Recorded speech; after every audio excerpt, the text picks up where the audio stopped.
LBS വഴി nursing and paramedical കോഴ്സുകളിലേക്ക് admission കാത്തിരിക്കുന്നവർക്ക് വളരെ ഇമ്പോർട്ടൻ്റ് ആയിട്ടുള്ള ദിവസങ്ങളാണ് ഇനി വരാൻ പോകുന്നത്. LBSൽ ഫൈനൽ വെരിഫിക്കേഷന് ശേഷമുള്ള ആപ്ലിക്കേഷൻ സ്റ്റാറ്റസ് പ്രസിദ്ധീകരിച്ചു കഴിഞ്ഞു. അതോടൊപ്പം PWD വിഭാഗത്തിൽ ആപ്ലിക്കേഷൻ സമർപ്പിച്ചവരുടെ ഡിസേബിലിറ്റി അസസ്മെൻറ്റ് നടന്നു കഴിഞ്ഞു. കൂടാതെ നമ്മുടെ അഡ്മിഷൻ സാധ്യതകൾ മനസ്സിലാക്കാനായി കഴിഞ്ഞ വർഷത്തെ അലോട്ട്മെൻറ്റിൽ ഓരോ കോഴ്സിൻ്റെയും cut off college wise LBS പ്രസിദ്ധീകരിച്ചിട്ടുണ്ട്. അതായത് LBSൻ്റെ അലോട്ട്മെൻറ്റ് പ്രൊസീജിയേഴ്സ് ഏതാണ്ട് ഫൈനൽ സ്റ്റെപ്പിലേക്ക് എത്തിക്കൊണ്ടിരിക്കുകയാണ്.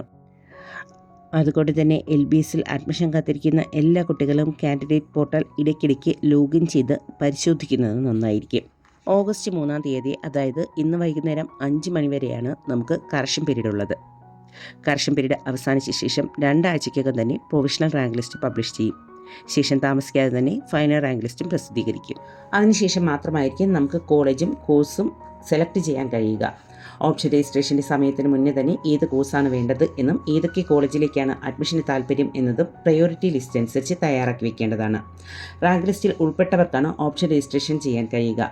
ഓപ്ഷൻ രജിസ്ട്രേഷന് ശേഷം ട്രയൽ അലോട്ട്മെൻറ്റ് ഉണ്ടാകും. അതിനുശേഷം നമുക്ക് കോളേജും കോഴ്സും, നമ്മൾ ഓപ്റ്റ് ചെയ്ത കോളേജും കോഴ്സും റീഅറേഞ്ച് ചെയ്യാനും മറ്റുള്ള കോളേജുകൾ ആഡ് ചെയ്യാനും സമയമുണ്ടാകും. അതിനുശേഷം ഫസ്റ്റ് അലോട്ട്മെൻറ്റ് പബ്ലിഷ് ചെയ്യും. ഫസ്റ്റ് അലോട്ട്മെൻറ്റിന് ശേഷം അഡ്മിഷൻ കിട്ടിയ കുട്ടികൾ ടോക്കൺ ഫീസ് അടച്ച് അവരുടെ സീറ്റ് സെക്യൂർ ചെയ്യേണ്ടതാണ്. എങ്കിൽ മാത്രമേ അടുത്ത അലോട്ട്മെൻറ്റ് പ്രൊസീജിയേഴ്സിലേക്ക് നമുക്ക് പങ്കെടുക്കാൻ കഴിയൂ. ഫസ്റ്റ് അലോട്ട്മെൻറ്റ് കഴിഞ്ഞ ശേഷം ഒരാഴ്ചയ്ക്ക് ശേഷം സെക്കൻഡ് അലോട്ട്മെൻറ്റും ഒരാഴ്ചയ്ക്ക് ശേഷം തേർഡ് അലോട്ട്മെൻറ്റും ഉണ്ടാകും.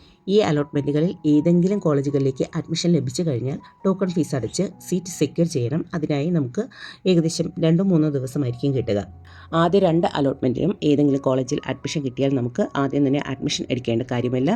ടോക്കൺ ഫീസ് അടച്ച് സീറ്റ് സെക്യൂർ ചെയ്യുക. അതിനുശേഷം ഹയർ ഓപ്ഷൻ കൊടുത്ത കോളേജിലേക്ക് അലോട്ട്മെൻറ്റ് പ്രോസസ്സിൽ നമുക്ക് പാർട്ടിസിപ്പേറ്റ് ചെയ്യാം. പ്രയോറിറ്റി ലിസ്റ്റിൽ നിന്ന് അഡ്മിഷൻ ലഭിച്ച കോളേജിന് താഴെയുള്ള മറ്റ് കോളേജുകൾ ഓട്ടോമാറ്റിക്കായി ഡിലീറ്റ് ആവും. ഹയർ ഓപ്ഷൻ വെച്ച കോളേജുകളിലേക്ക് മാത്രമേ നമുക്ക് പിന്നീട് അലോട്ട്മെൻറ്റ് പ്രൊസീജിയേഴ്സിൽ പങ്കെടുക്കാൻ കഴിയുകയുള്ളൂ. തേർഡ് അലോട്ട്മെൻറ്റിന് ശേഷമായിരിക്കും കുട്ടികൾക്ക് കോളേജിലേക്ക് ജോയിൻ ചെയ്യാനുള്ള അവസരം ലഭിക്കുന്നത്.